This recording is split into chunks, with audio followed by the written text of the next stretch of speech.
everyone, welcome back to the channel.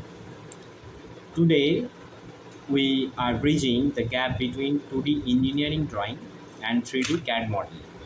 So if you ever looked at a technical blueprint like this one and wondered how to accurately read it and convert it into a digital 3D model, you are in the right place. In this video, we are going to break down this exact orthographic projection step by step, analyze its dimensions, and then jump into FreeCAD to build it from scratch. Best of all, we are going to do it efficiently. Let's get into it.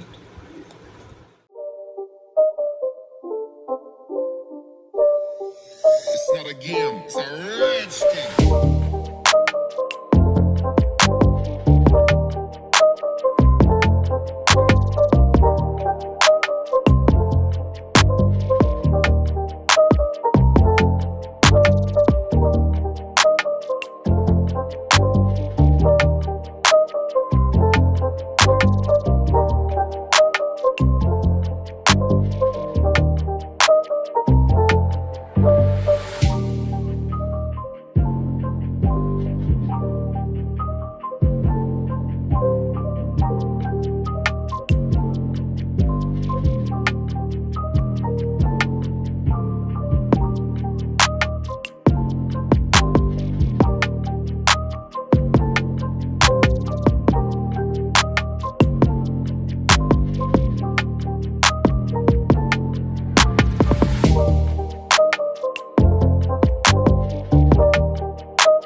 It's not a game, it's a rich thing.